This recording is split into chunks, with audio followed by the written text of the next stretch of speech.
Chapter 7. War in Heaven. Before the war was revealed in the heavens, Lucifer, clothed in wisdom unmatched among the host, perceived truths hidden from the eyes of many angels. He discerned that spirits do not perish, but endure even when severed from the presence of the Creator. He understood that judgment does not descend upon any creation without trial in the courts of heaven, and he knew that if cast out, his descent would not be into nothingness, but into the lower realm, the earth, where spiritual light was diminished. These revelations he shared with the 6 elder angels who stood nearest to him. Yet some truths he withheld. The mystery of eternal punishment without death, the torment of existence without release. These things he kept sealed within himself. While the angels under Lucifer's influence prepared their rebellion, another force moved unseen. The Greys, ancient beings of intellect and design, fashioned vessels unlike any formed before. Using living liquid metal, they constructed over 1,000 oval-shaped ships, each one bound to a single operator. These vessels could be piloted only by female Greys, whose higher cognitive structure allowed mind and machine to function as one, just as the human spirit is joined to the body through the mind.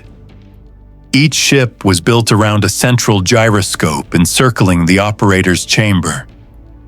This gyroscopic core allowed the vessel to levitate, to stabilize itself against gravity, and to shift form when required. The ships traveled faster than sound itself, driven not by combustion or engine, but by magnetic alignment with the poles of the earth. Their movement was linear and absolute. Any deviation risked collapse of control.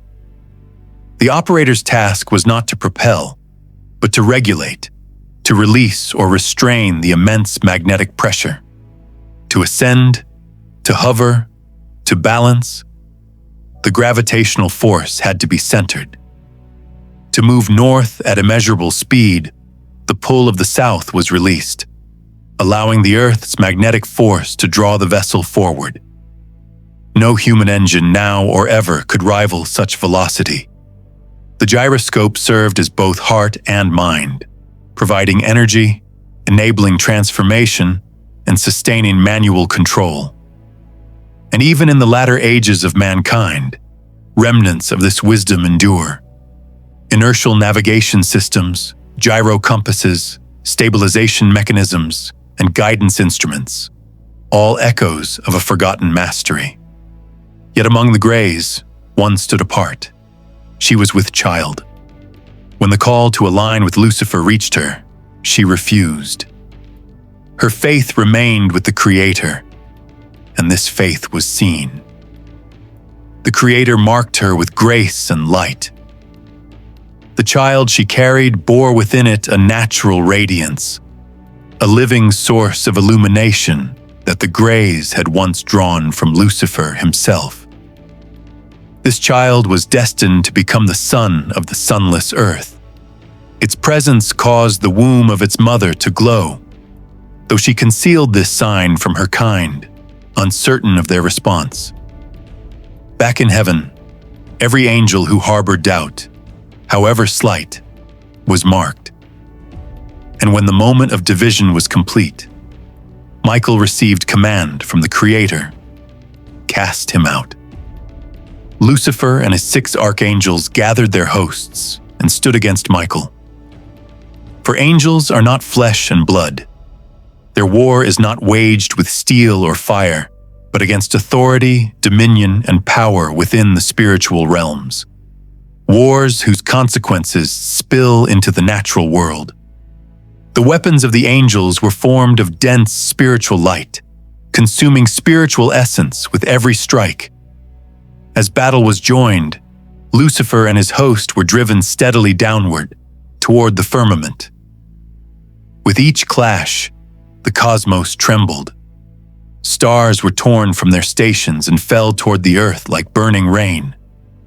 Michael prevailed, strengthened continually by the authority of the Creator, while Lucifer's glory diminished with every blow.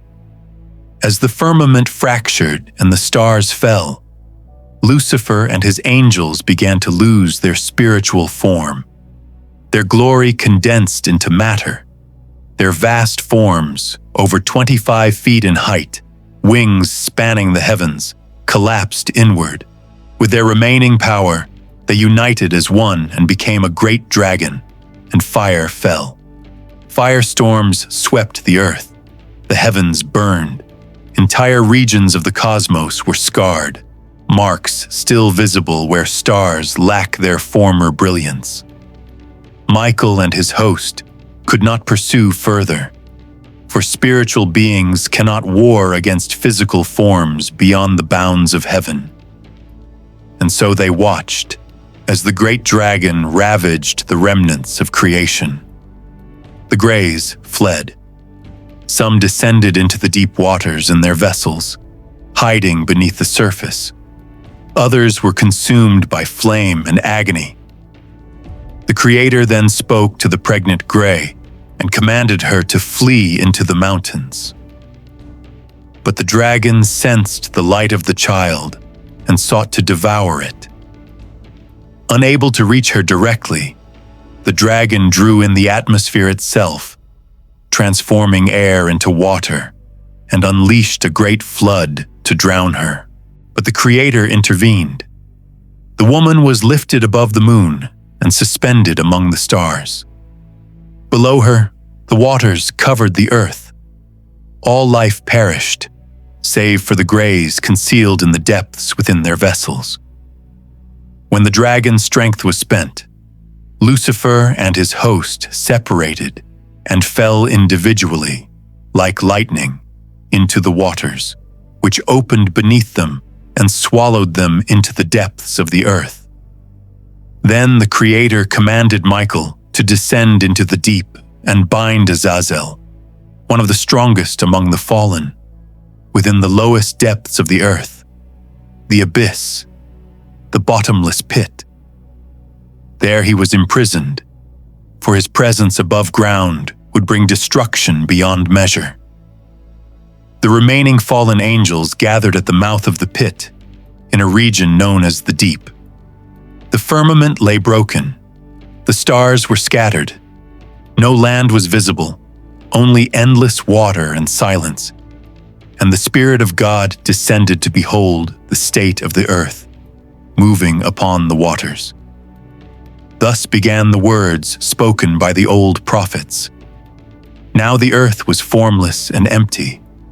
Darkness was over the surface of the deep, and the Spirit of God was hovering over the waters. This was the end of the Grey civilization. This was the end of Lucifer's rule. And then God said, "Let there be light."